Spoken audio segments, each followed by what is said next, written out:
Hey everyone, Peter Zeihan here coming to you from home in Colorado. A lot of things are going on right now, and over the weekend there were two major developments that I'm just kind of merge into one video log. So first of all, on Saturday the 18th, the Lithuanians in essence shut down the rail line that links the enclave of Kaliningrad, it's a Russian territory on the Baltic Sea, from Russia proper. Specifically, they say they are now enforcing international European sanctions on Kaliningrad as a separate entity since it is physically separated. And this basically means that even if you could get something in Russia, you now have to go through an international link to get to Kaliningrad and vice versa, since that goes through Lithuania, that's international space, that's a different sovereign country, the sanctions now apply. So about 2/3 of the economic activity between Kaliningrad and Russia proper passes on that rail line. The other third goes by ship. And probably half of that cargo overall now falls afoul of the sanctions, whether it's because of finance or technology or energy or whatever it happens to be. Now, Kaliningrad is a weird little pocket of territory in Northern Europe. It used to be the easternmost position of German power. It was part of Prussia. It was a military base that they used to project power east and north. And in the aftermath of the World Wars, it became Soviet territory. And because under the Soviet Union, all of the republics were in a single country, it really didn't matter that it was never formally incorporated into, say, Latvia or Poland. It was instead part of Russia proper, but on a map it didn't matter. When independence for the former Soviet world happened in 1989 to 1992, however, Poland and Lithuania went their own way, and now Kaliningrad became physically isolated.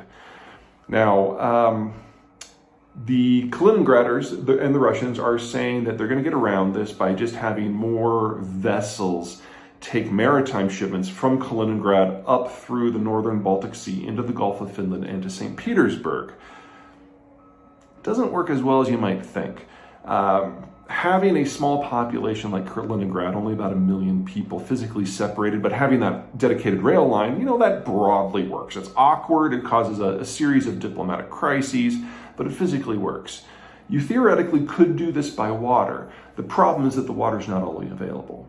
Now, Poland and Estonia and Latvia and Lithuania and Denmark and Germany, other Baltic Sea littoral states, are all in NATO already. And Finland and Sweden are on their way to joining pretty quickly. So really the only chunk of the Baltic that is not NATO is going to be Russia proper. And in that sort of environment, having an exposed supply line is at a minimum dubious.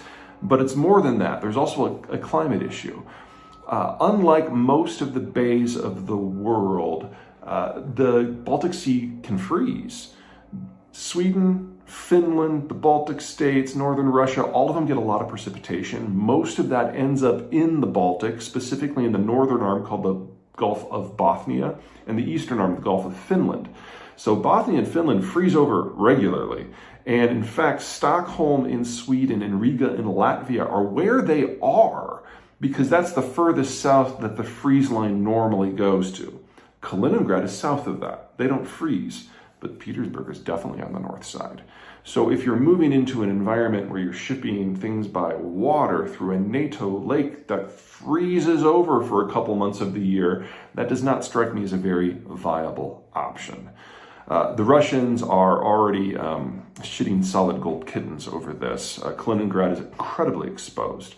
And while NATO has always been nervous about it because they see it as a dagger at Europe's heart, and it is, it's also completely surrounded now by hostile states. And in any sort of meaningful conflict between Russia and NATO, Kaliningrad would probably fall in a matter of days, if not hours.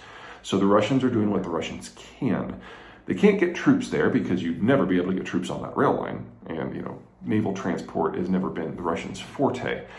They might be able to fly in some paratroopers, but that's not going to really dissuade anyone to do anything differently. And they can't move regular forces because they're all committed on the Ukraine front. Their only option is to put in missiles.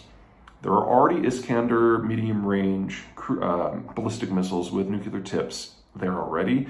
Count on the Russians to put in a lot more and to beat their chest about how they can incinerate European cities. Specifically, the Iskanders are designed to be able to hit Rome and Berlin and London and Paris. Yeah. Okay, so that's that piece. The second big thing that's going on is that between sanctions and some difficulties out of the Russians in trying to make life for the Europeans as difficult for their sanctions as possible, natural gas flows from Russia to Europe proper are down by about a third right now, with most of the recent reductions being reductions in the Nord Stream 1 pipeline. This is a pipeline that was operational about 8 to 10 years ago. Nord Stream 2 was going to come online this year, but because of the war, that's been indefinitely shelved. Now, there's a lot of inconsistencies in European energy policy, and the way it's manifesting at the immediate moment is that the Germans, because they're facing immediate natural gas shortages now, are discovering that they have to go back to coal in a very big way, and they announced their plans to do that this weekend. A lot of Greens in everywhere are already condemning the Germans, but it's worth picking apart what's going on with European energy policy here, because it's a lot worse than most people are suggesting. Now, the Europeans didn't start importing natural gas in mass until really the 1980s. And now imports are over half of total consumption. And that makes it sound better than it is, because most of those domestically produced European the domestically produced stuff, the stuff that comes from within Europe, most of it's not within the EU. Most of that comes from Norway, with a little bit coming from the United Kingdom as well. So when you say that imports are half, it's really like imports are 80%, and about half of that comes from Russia. So the degree of exposure here really is high. Also, a number of the European countries have steadily pushed nuclear out of their fuel mix for political reasons. One little fun thing to keep in mind, that the origin of the anti-nuclear protests in Europe and in the United States in the 1960s and 1970s, that was an FSB operation. So the roots of today's German Green Party in particular are rooted in Russian propaganda. It's moved on and taken a life of their own. So I don't mean to suggest that the Russians are puppeteering the German Greens right now, but there is a background there that is worth acknowledging when you're making policy that really hasn't been to this point. So then there's the possibility of green tech, solar and wind. But Europe is neither a windy nor a particularly sunny continent. And most of the green tech that has been installed to this point, at high cost, I might add, has been very seriously underperforming. There are 3 countries on the continent that have decent potential. Make that 4. Denmark and the United Kingdom have really good wind potential, specifically offshore, and both of them get a significant percentage of their electricity from that source. But remember, the UK left the EU, so you can't count UK data in that anymore, and that was about 1/3 of the EU's plan for going green was power from the UK. Second is Greece. Greece has great offshore wind as well, but it's freaking Greece, and no one wants to invest $1 trillion in generating infrastructure in a country that is already on financial drip feed and has no hope of long-term survival. And then the third one is Spain, which has pretty good solar. The problem is that Spain is almost completely disconnected from the broader European grid. There's minimal pipe and electricity transmission across the French-Spanish border. They're building it up, and at current rates, maybe that'll be really impressive in 10 to 15 years.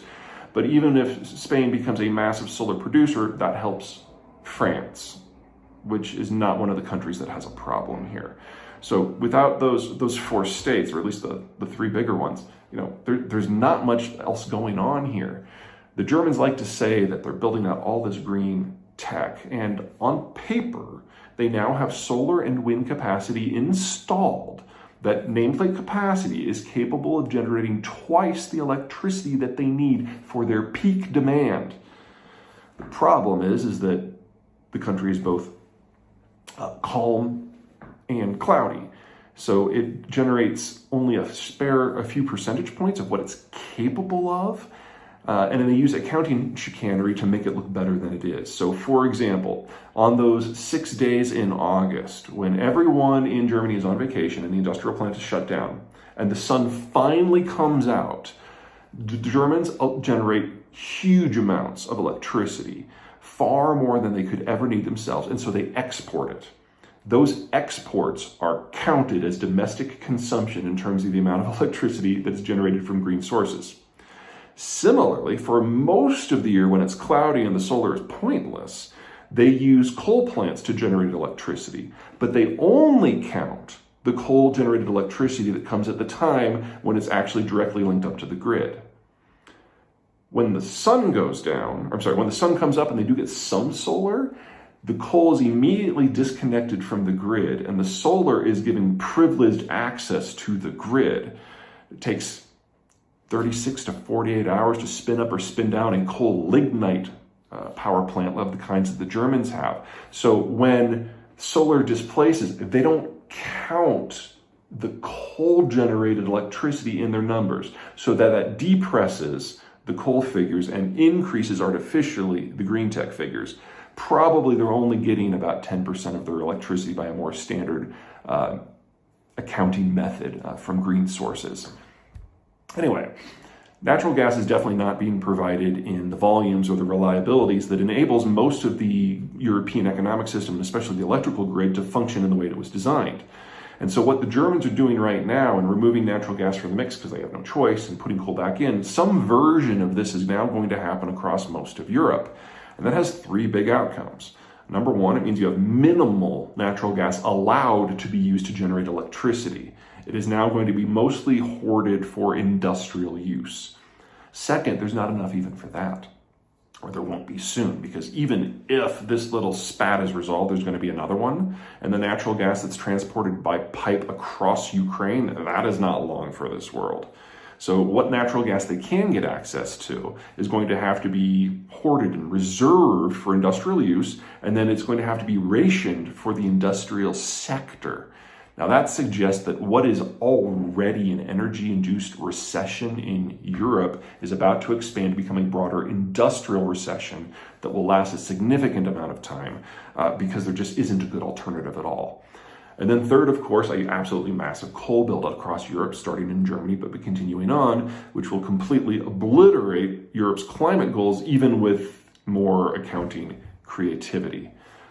All right, those are the two big things. There's more things going on, so buckle up. The next few weeks as regards the Ukraine war are going to be particularly intense. We have European insurance sanctions on Russian oil exports that are now in place, so we're probably going to see NATO navies seizing Russian oil tankers before too long. The World Food Program is loudly and accurately screaming about famine starting this year in a number of countries, and if anything, they're not thinking loud enough. About half of the foodstuffs that the WFP distributes to the poorer countries of the world that are food insecure, it comes from Ukraine, and they can't get any. And we're also seeing significant weakness in the weapons flows from the West to Ukraine. Some of it's bureaucratic, some of it's political, some of it's logistical, some of it is just because some countries in NATO are starting to run out.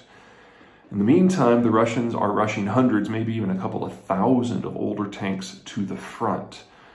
So we are setting up to have a clash between the Ukrainians and the Russians that we'll have Russians with outdated, poorly maintained equipment, manned by low morale, poorly trained troops, facing off against Ukrainian infantry that has minimal weapons at all.